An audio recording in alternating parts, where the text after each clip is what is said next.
أعوذ بالله من الشيطان الرجيم بسم الله الرحمن الرحيم قل هو الله أحد الله الصمد لم يلد ولم يولد ولم يكن له كفوا أحد.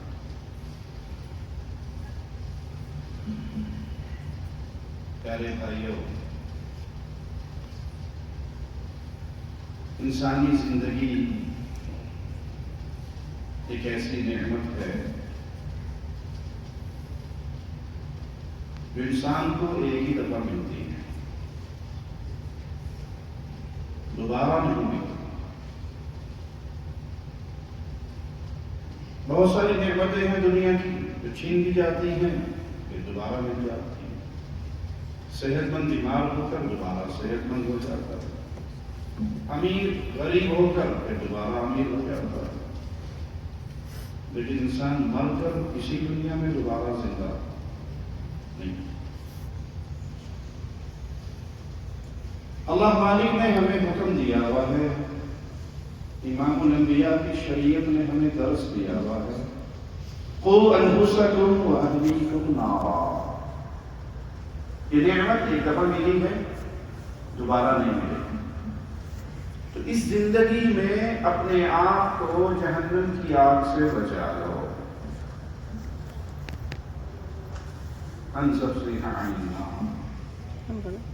جو اس کام میں کامیاب ہو گیا کہ وہ جہنم سے بچ جائے، یہ کامیاب، اس کا مستقبل سنور گیا۔ اور اگر یہ فکر انسان کے دل میں پیدا نہ ہو اور وہ پوری زندگی گزار کر چلا جائے تو اس کی زندگی اور جانور کی زندگی میں کوئی فرق نہیں ہے۔ ہماری اکثریت کو مستقبل کا علم ہی نہیں ہے کہ مستقبل ہے کیا۔ دیکھو نا، بگاڑ ہمارے شروع سے کیسے ہوتا ہے۔ ماں باپ الا من رحم ربی، اکثریت ماں باپ کی حالت یہ ہوتی ہے، بچے کو رات کو ڈانٹتے ہیں، بیٹا جلدی سو جاؤ۔ کیوں جی؟ صبح کیا کرنا ہے؟ صبح کیا کرنا ہے؟ اسکول جانا ہے۔ اسکول کیوں جانا ہے؟ بیٹا پوچھے بابا اسکول کیوں جانا ہے؟ بیٹا پڑھ لکھ جاؤ گے، میٹرک میں اچھے نمبر آئیں گے، پھر مستقبل سنبھالنے کے لیے FSC، پھر ڈاکٹر، اس کے بعد اچھی سیلری، پھر اس کے بعد کہیں غیر ملک کا ویزا دے کے اور زیادہ اچھے کما لو گے، پھر شادی مادی، اس کے بعد وہ اچھا مکان، پھر کچھ اور جوڑ لو، بڑھاپا سکون سے گزر جائے۔ بیچارہ بچپن سے لے کے قبر تک پہنچ گیا، ماں باپ نے یہی نہیں سکھایا کہ بیٹا مستقبل تیرا ہے کیا۔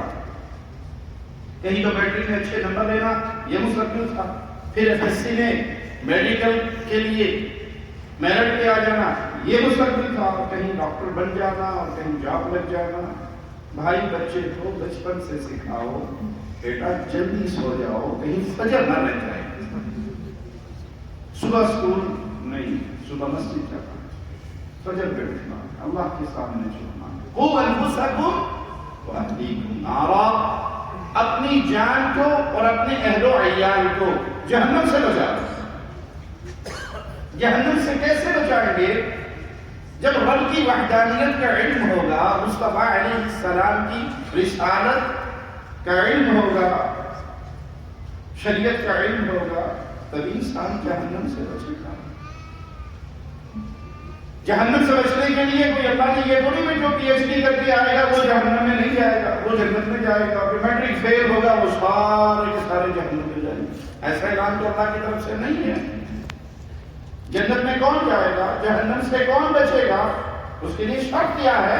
جس نے اس دنیا میں اپنے اللہ کو پہچانا ہو، وہ امیر ہو، وہ غریب ہو، وہ ہنر مند ہو، وہ ہنر نہ جانتا ہو، کسی بھی حال میں ہو، اگر وہ اپنے رب کو پہچانتا ہے، اگر وہ خالق و مالک کو جانتا ہے، یہ کامیاب ہے۔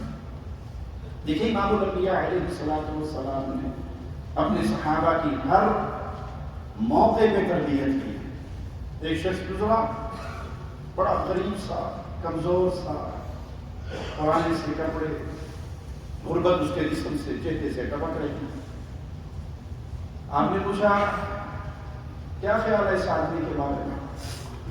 کہا جی اپنی قوم کا کمزور آدمی ہے، غریب ماڑا بندہ، کسی کے گھر رشتہ مانگے تو رشتہ نہ دے، کسی کی سفارش کرے تو قبول نہ کی جائے، کسی مجلس میں بیٹھنا چاہے تو وہ مجلس کا کھولے. پھر ایک دوسرا ہماری زبان میں کہنی تھی اسٹوڈنٹ موڈل بندہ، بڑی شان و شوکت، بڑے زبردست لباس، بڑی. آپ نے پوچھا یہ بندہ تو جی قوم کا بڑا عزت دار آدمی ہے، کہ رشتہ مانگے تو انکار نہیں ہوگا، کسی کی سفارش کرے تو فوراً قبول ہو جائے گا.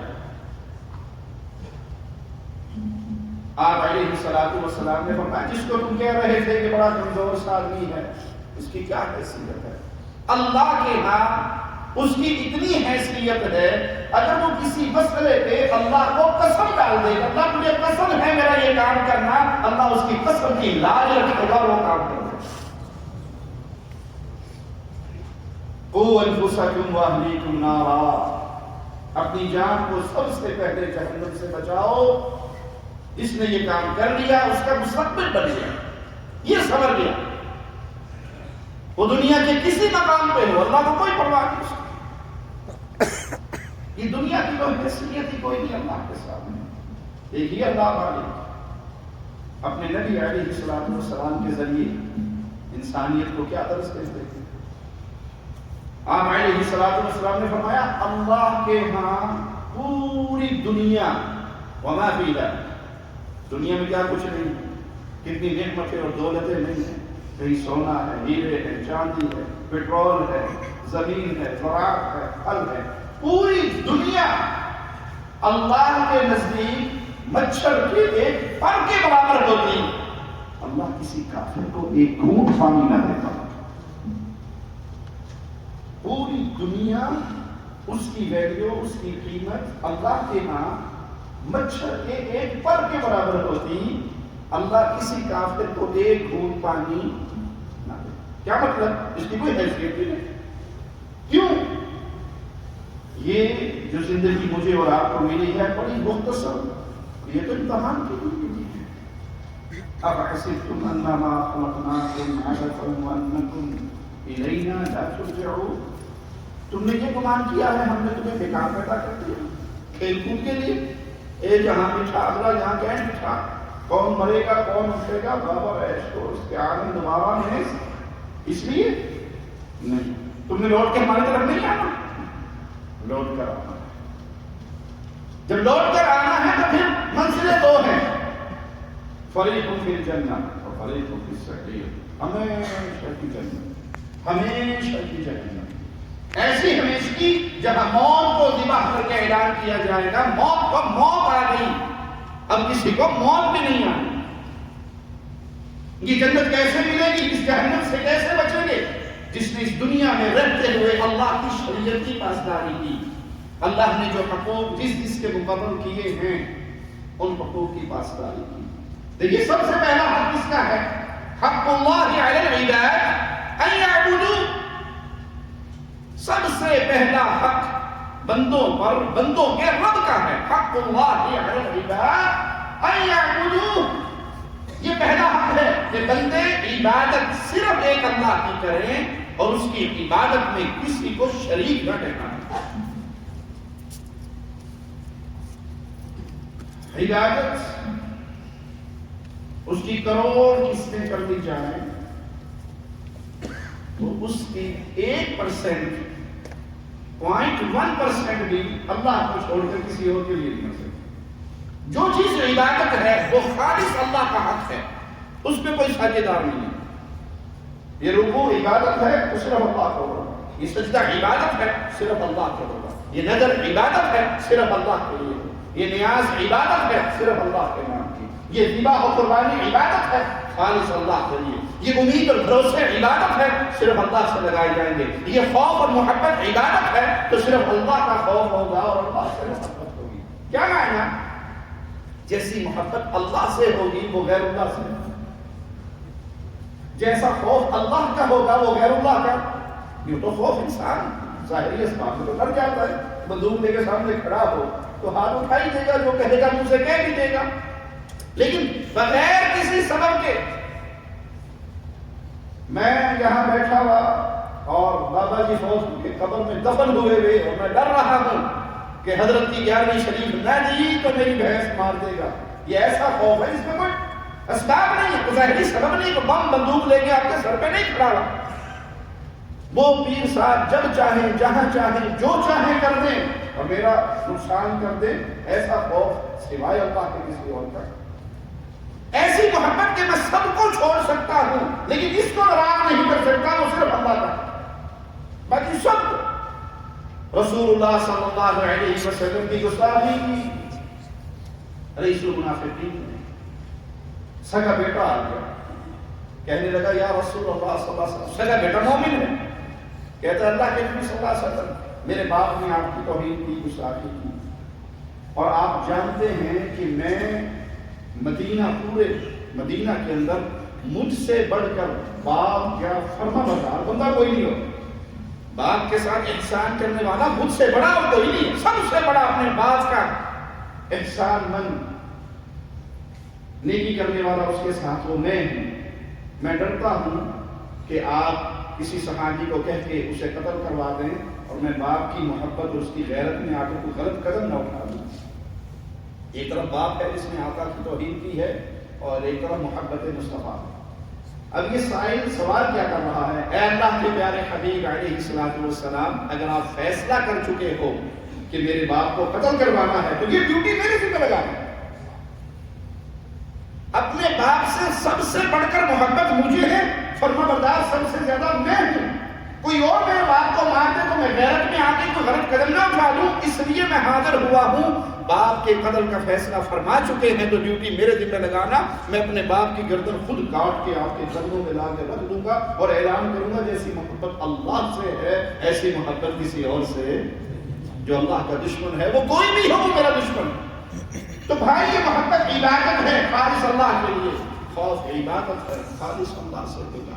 حق اللہ علی العباد ان یعبدوہ، یہ اللہ کا پہلا حق ہے اپنے بندے پر، عبادت صرف اس کی کرے. رسول اللہ صلی اللہ علیہ وسلم نے فرمایا الدعاء والعبادہ، پکار عبادت ہے.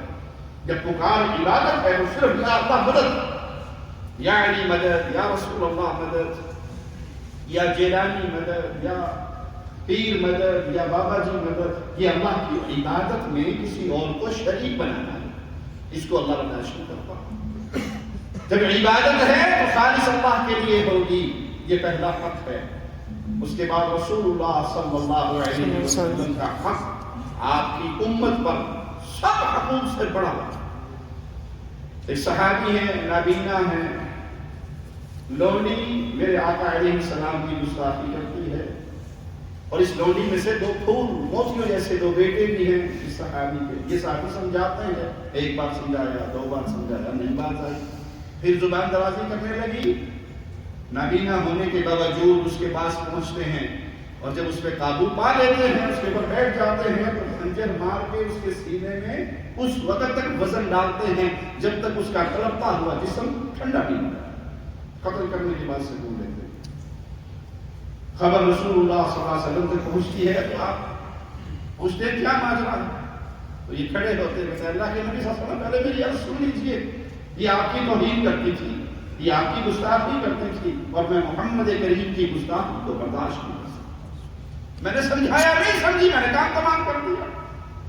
رسول اللہ صلی اللہ علیہ وسلم کا حق آپ کی امت پر ماؤں سے بڑھ کر، باپ سے بڑھ کر، بہن بھائی سے بڑھ کر، بیوی بچوں سے بڑھ کر، کائنات کی ہر مخلوق سے بڑھ کر حق ہے محمد رسول اللہ صلی اللہ علیہ وسلم. اب یہ حق کیا ہے مثال دے کے سمجھا دوں.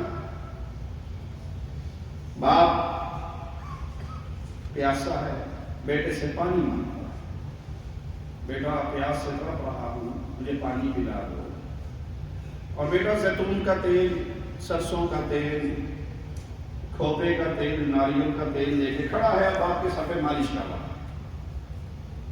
باپ کہتا ہے بیٹا پانی پلا دے، وہ سر سے پاؤں میں آ جاتا ہے، پاؤں پہ تیل لگا رہا ہے. بیٹا پانی پلا دے، وہ کمر دبانا شروع کر دیتا ہے. کیا خیال ہے، فرمانبردار ہے یہ بیٹا؟ خدمت تو کر رہے ہیں، کام تو کر رہا ہے، لیکن جو کہا جا رہا ہے وہ مان نہیں رہا۔ دوسرا بیٹا سر پہ تیل نہ بھی لگائے لیکن وہ ہاتھ باندھ کے کھڑا ہے کہ ابا جی کب پانی مانگے، ابا جی کب کھانا مانگے، ابا جی کب دودھ مانگے، ابا جی کب مجھے حکم دے میں اس حکم کو پورا کروں۔ تو فرمانبردار کون سا ہوا؟ جو حکم کی انتظار کر رہا ہے وہ، یا جو مالشیں کر رہا ہے؟ مثال سمجھ آ گئی؟ فرمانبردار کس کو کہیں گے؟ جو تابعداری کرے۔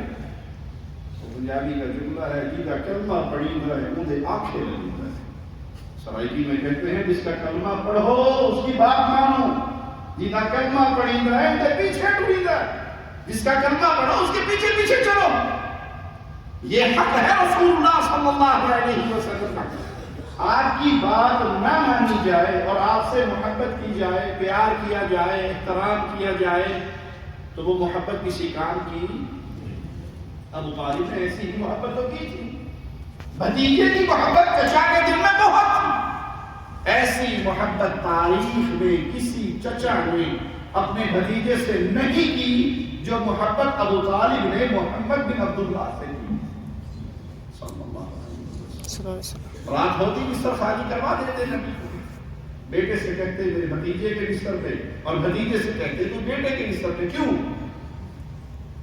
اگر دشمن چھپ کے وار کرے تو میرا بھتیجا بچ جائے، اس کی جگہ پہ بیٹا کام آئے، بیٹا مر جائے لیکن میرے بھتیجے کو کوئی تکلیف، اتنی محبت۔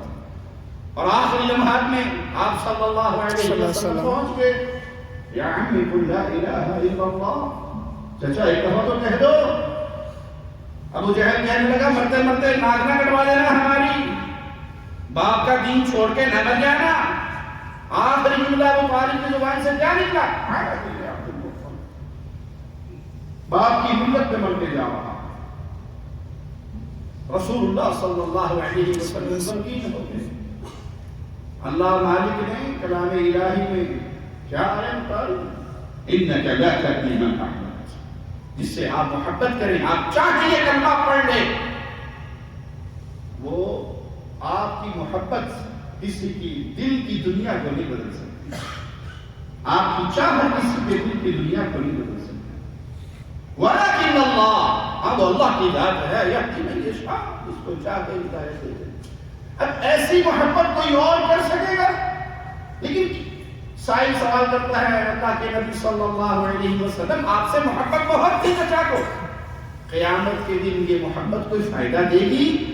کہا ہاں، میرا چچا جہنم کی وسط میں تھا، میری محبت اسے کھینچ کے جہنم کے کنارے پہ لے آئی، سر کے بالوں سے لے کے پاؤں کے ٹخنے تک وہ آگ سے محفوظ ہوگا، صرف آگ کی دو جوتیے یا ایک روایت میں آگ کے دو انگارے اس کے پاؤں کے نیچے ہوں گے، یضل بہ دماغہ، اور اس کی شدت سے اس کا دماغ ابلے گا جیسے ہنڈیا چولہے پہ ہو، اور وہ گمان یہ کرے گا کہ مجھ سے بڑھ کر عذاب پوری جہنم میں اور کسی کو نہیں ہوا۔ تو کیا رسول اللہ صلی اللہ علیہ وسلم سے محبت کا دعویٰ اتباع کے بغیر کامیاب ہوگا، قابل قبول ہوگا، جہنم سے بچنے کا ذریعہ ہوگا؟ نہیں، وہ محبت آپ کو اور مجھے جہنم سے بچائے گی جس میں رسول اللہ صلی اللہ علیہ وسلم کی اتباع ہو۔ آپ علیہ الصلوۃ والسلام صحابہ کے ایک قافلے کو روانہ کرتے ہیں اور ایک صحابی کو ان کا امیر بنا دیتے ہیں، قافلہ روانہ ہو جاتا ہے۔ امیر صاحب کے دل میں آتا ہے کل جمعے کا دن ہے، میرے پاس سواری بڑی تیز ہے، میں قافلہ روانہ کر دیتا ہوں، خود رک جاتا ہے، کل جمعہ رسول اللہ صلی اللہ علیہ وسلم کے پیچھے پڑھوں گا، مسجد نبوی میں آپ کا خطبہ سنوں گا، آپ کے پیچھے نماز پڑھوں گا، مسجد نبوی کا ثواب لوں گا، آپ کی امامت کا ثواب لوں گا، اور پھر تیز رفتار سواری دوڑا کر پہنچ بھی جاؤں گا، ادھر سے بھی دیر نہیں ہوگی، بیٹھ گئے۔ آپ علیہ الصلوۃ والسلام نے دیکھا وہ موجود ہیں، کہا تم گئے نہیں؟ کہا نہیں، یہ نیت تھی، یہ سوچ تھی، اور میں اس پلاننگ کے تحت زیادہ ثواب لینے کے لیے رک گیا۔ آپ نے فرمایا اب تم احد پہاڑ کے برابر سونا بھی خرچ کر لو، جو میرا حکم مان کے فوراً نکل گئے ان کے اجر کے برابر نہیں پڑ سکتا۔ او کما قال علیہ الصلوۃ والسلام، کیا ثابت ہوا؟ ثواب زیادہ کس میں ہے؟ آپ کی فرما برداری میں ہے، آپ کے حکم کو ماننے میں ہے۔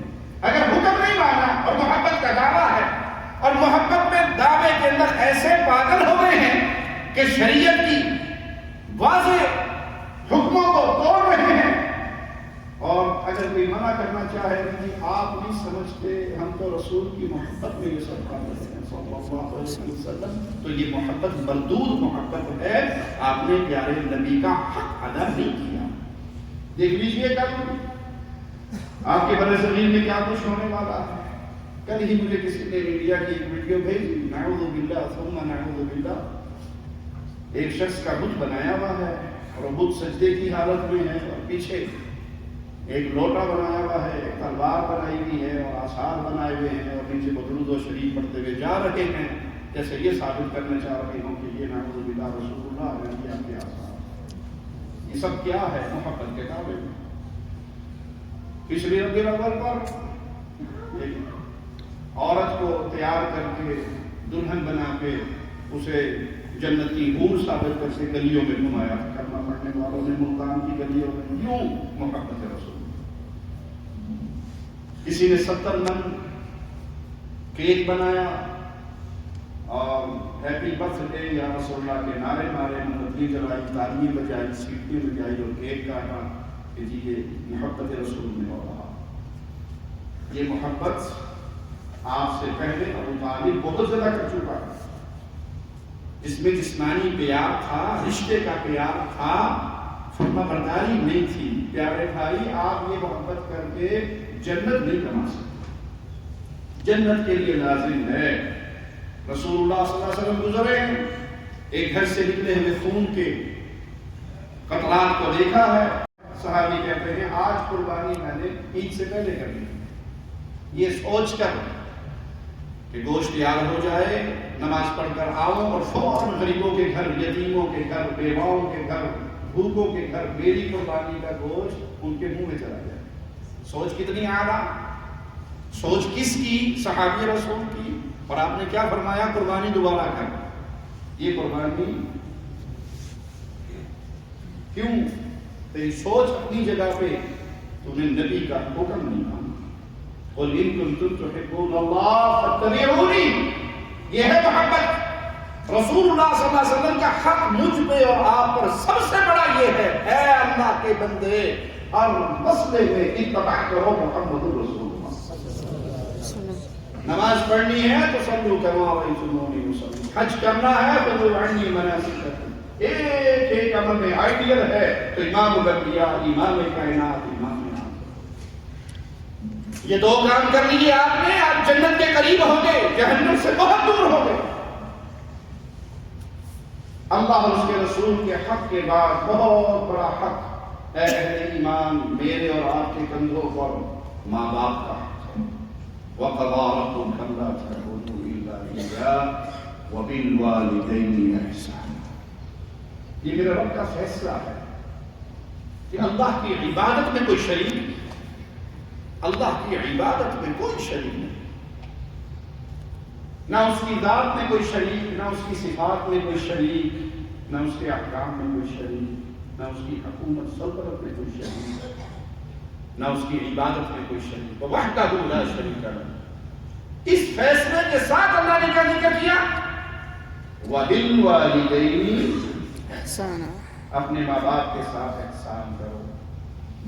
کسی نے پوچھا ابن عباس رضی اللہ عنہما سے، احسان بتا دیجیے کیا ہوتا ہے؟ کہا یہ کوئی ایک دو جملوں کے اندر بات نہیں سمجھائی جا سکتی۔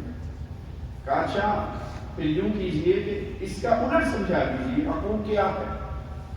کہا ایک مثال سے سمجھا دیتا ہوں کہ تم باپ کے پاس بیٹھے ہوئے ہو، تمہاری چادر پہ مٹی لگی ہوئی ہے، تم اٹھتے ہو اور اپنی مٹی کو، اپنی چادر کو زور سے جھاڑتے ہو اور وہ مٹی اڑ کے باپ کے سر پہ گرتی ہے، تم نافرمان نکل جاتے ہو۔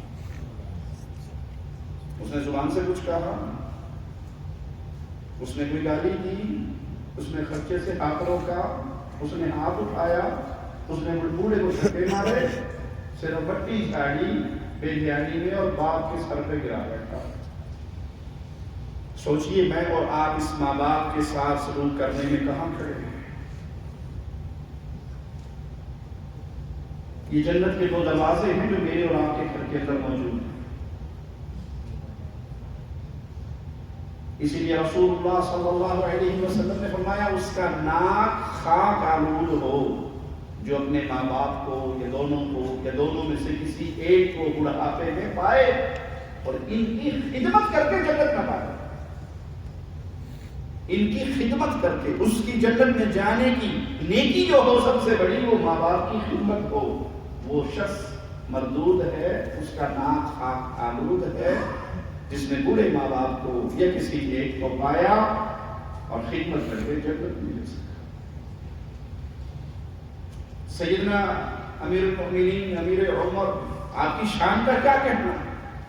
امیر المؤمنین کی شان بیان کی جائے تو کئی راتیں گزر جائیں اور ان کی باتیں ختم، اور اللہ کے نبی صلی اللہ علیہ وسلم کیا کہہ رہے ہیں؟ عمر، اگر تم اویس قرنی کو پا سکو، یمن کے اس باسی کو، اور اس سے دعا اپنے حق میں کروا سکو تو کر لو۔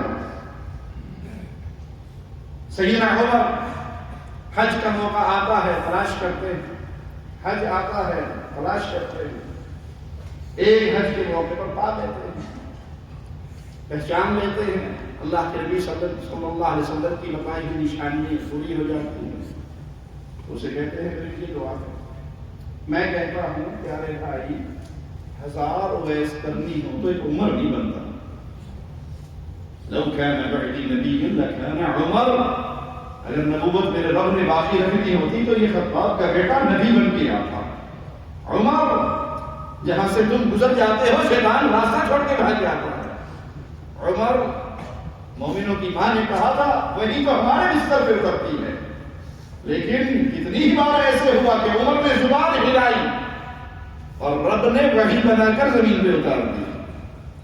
آج اویس قرنی کے پاس بیٹھے ہیں اور کہہ رہے ہیں میرے لیے مغفرت کی دعا۔ کیوں؟ رسول اللہ صلی اللہ علیہ وسلم نے اویس قرنی کا وہ کون سا عمل بیان کیا؟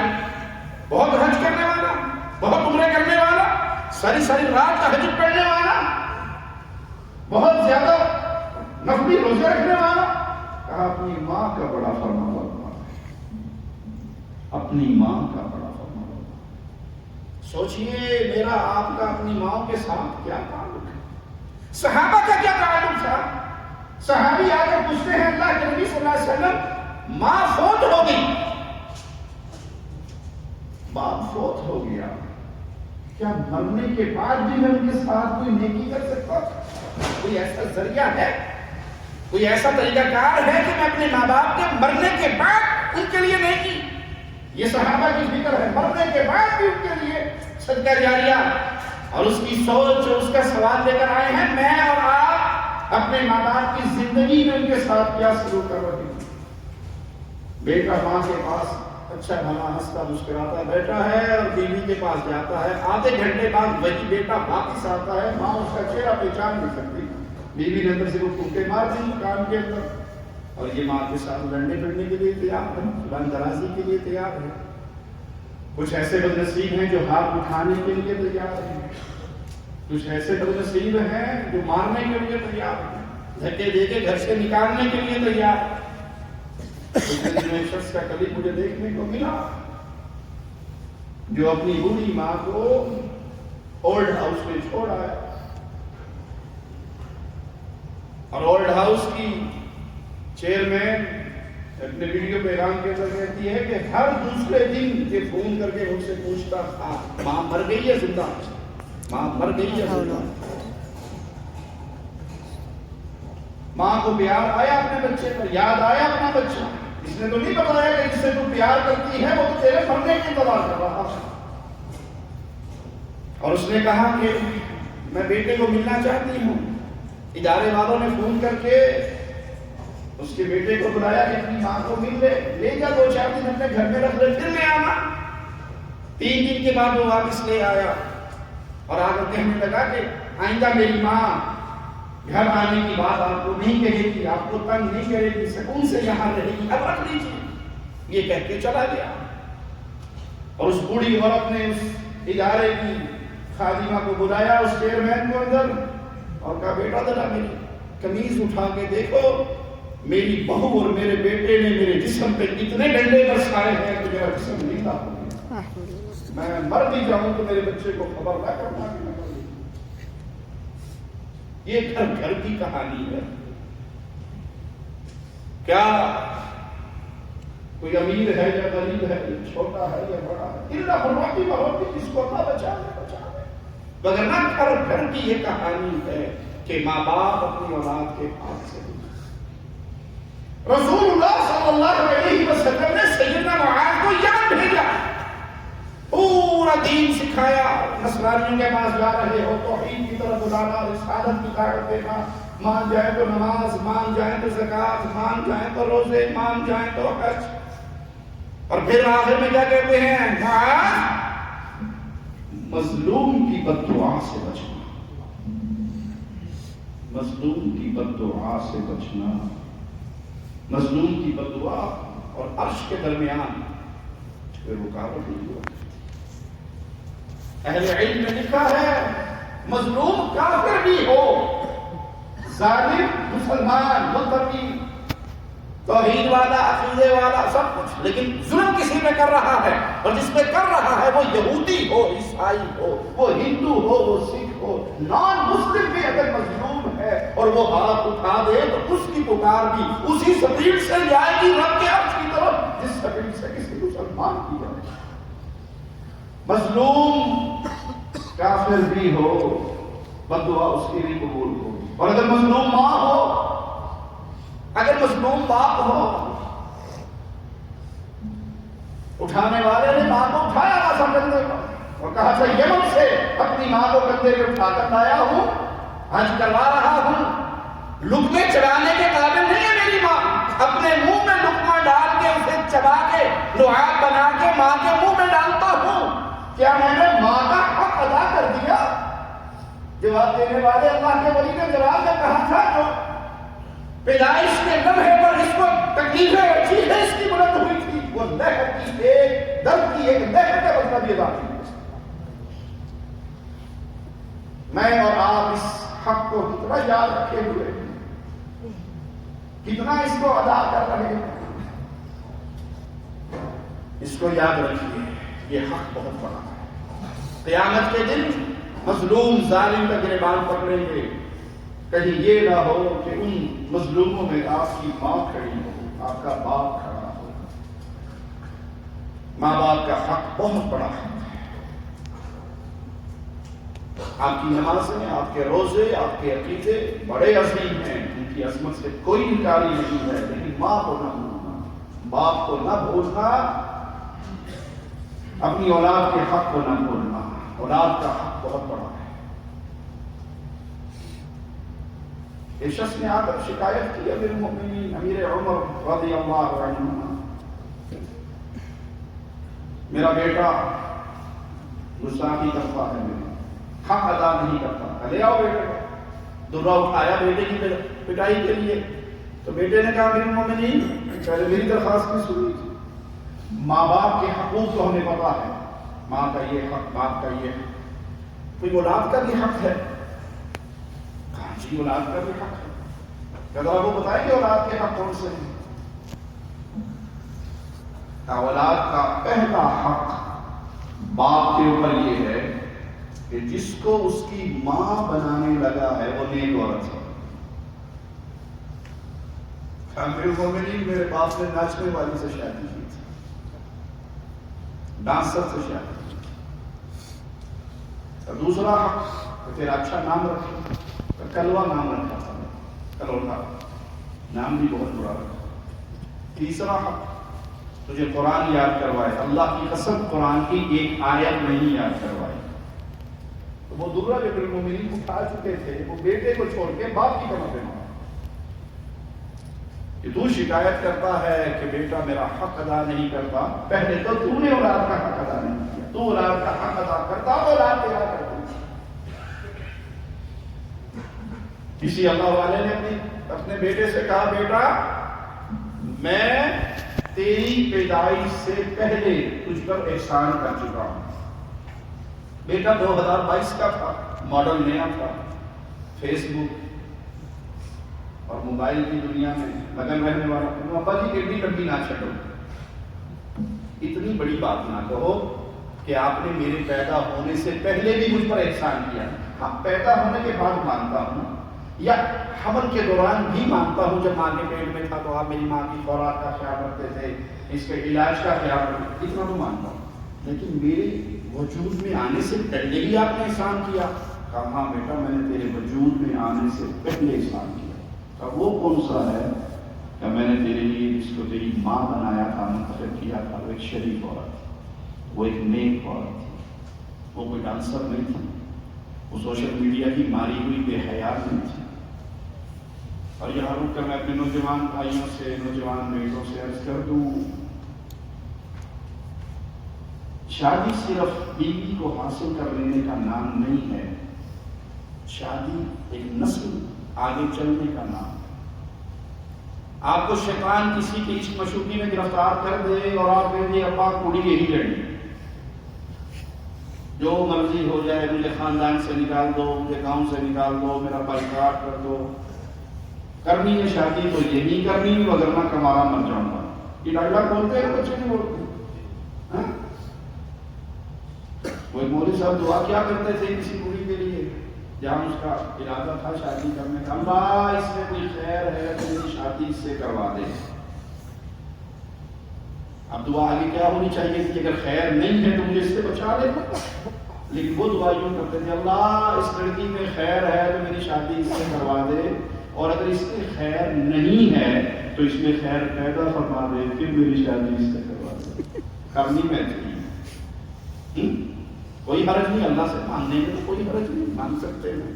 لیکن جس لڑکی کا آپ کو علم ہو کہ دین کے اندر اور غیرت کے اندر فیل ہے، کمارے رہ دینا بے غیرت سے.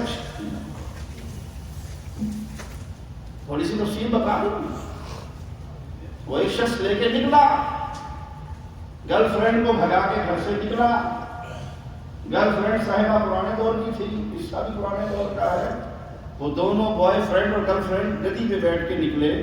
راستے میں ایک کھانا آیا، پانی کا کھانا، سمجھتے ہیں کھیتوں کو پانی کس سے دیا جاتا ہے؟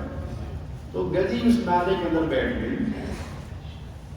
تو اس لڑکے نے پوچھا خیر ہے، کھوتیوں میں بھی؟ تو اس نے کہا ٹینشن نہ لو، جب میرے ابو نے میری امی کو بھگایا تھا تو اس گدی کی ماں تھی میری امی کے پاس، اور وہ بھی یہیں پر آگے بیٹھی تھی. یعنی جو کھوتی کی ماں نے کیا وہ کھوتی نے کیا، اور جو میری ماں نے کیا وہ بیٹی نے کیا. اس کا یہ جملہ اس نوجوان کی عقل پر پڑے ہوئے اس مشوقی کے پردوں کو پھاڑ گیا. اس نے نیچے اترا، اس گدی کو اٹھایا، اس بچی کو دیا اور واپس اس کے دروازے پہ آیا کہ معاف کر دو، مجھ سے غلطی ہوگی، جاؤ اپنے گھر جاؤ. جو گدی نے کیا وہ اس کی بچی نے کیا، جو تیری ماں نے کیا وہ تو نے کیا.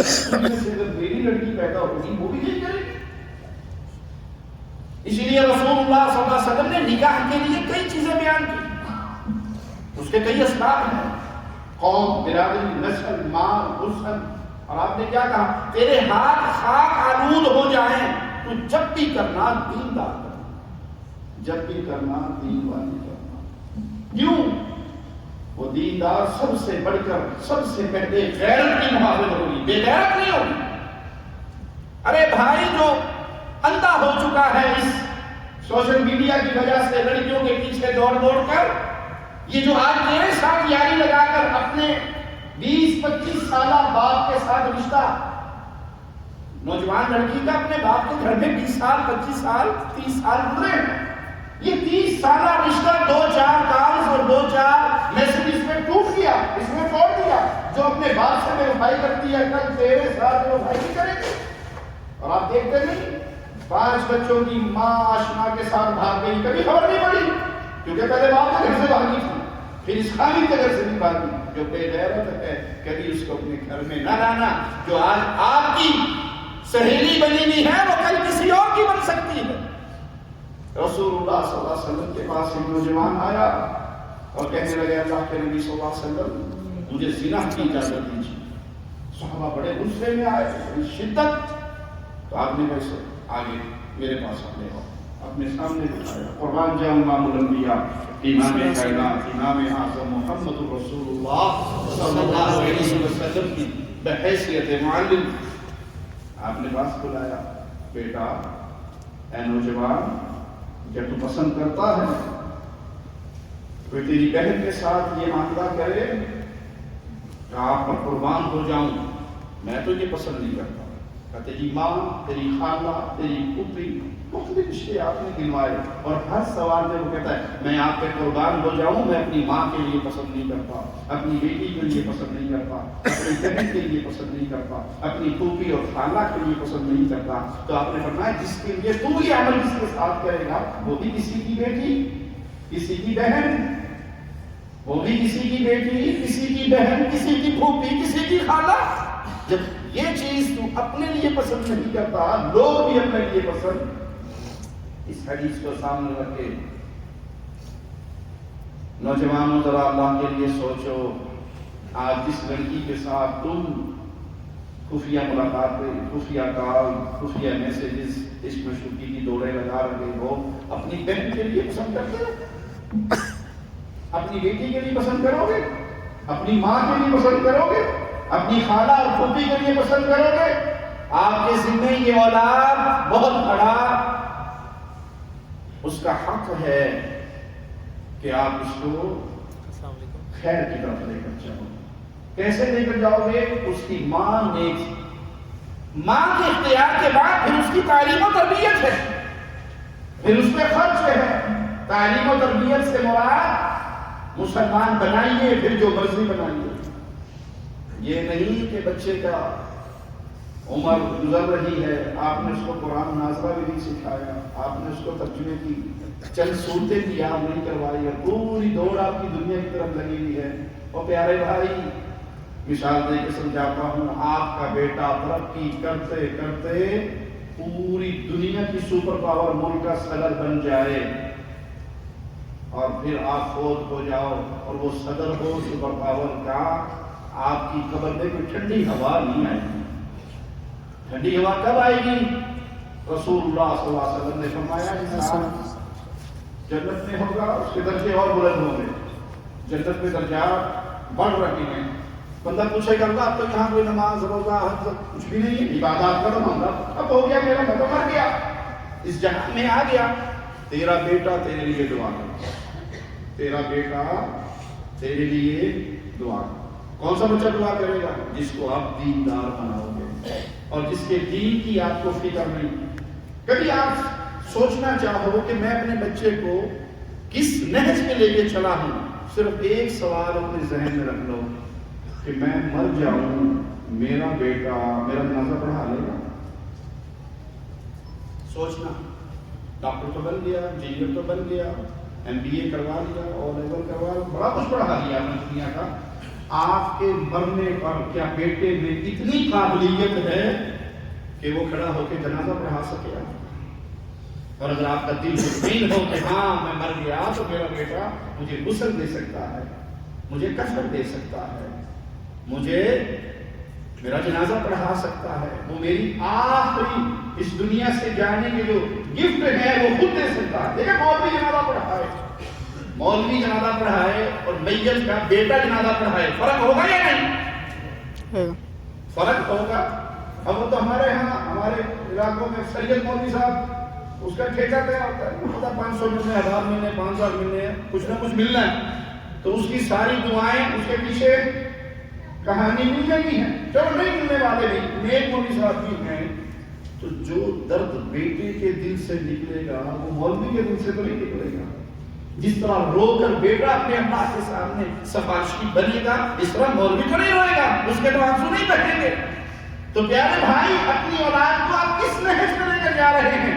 یہ فیصلہ آج کیجئے کہ یہ مرنے کے بعد آپ کے لیے صدقہ جاریہ ہے یا مرنے کے بعد آپ کے لیے گناہ جاری رکھنے کا ذریعہ ہے۔ یہ یاد رکھنا ہمیشہ، نیکی بھی چلتی رہتی ہے اور گناہ بھی۔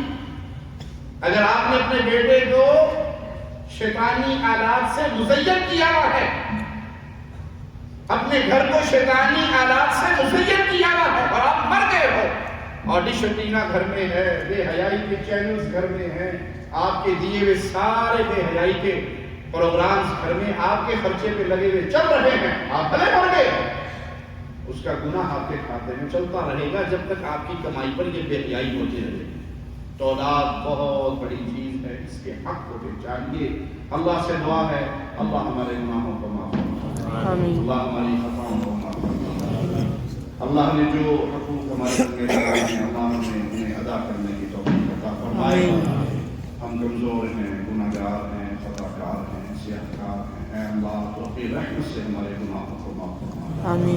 اے اللہ ہمیں جتنے توحید پر ہیں، ایمان پر ہیں، تیرے نبی سے سچی محبت کرنے والے ہیں، اے اللہ ہمارے گناہوں کو اپنی رحمت سے معاف فرما کر قیامت کے دن ہمیں محمد کریم صلی اللہ علیہ وسلم کا پڑوسی جنت الفردوس میں بنا دے۔ أقول قولي هذا وأستغفر الله لي ولكم ولسائر المسلمين۔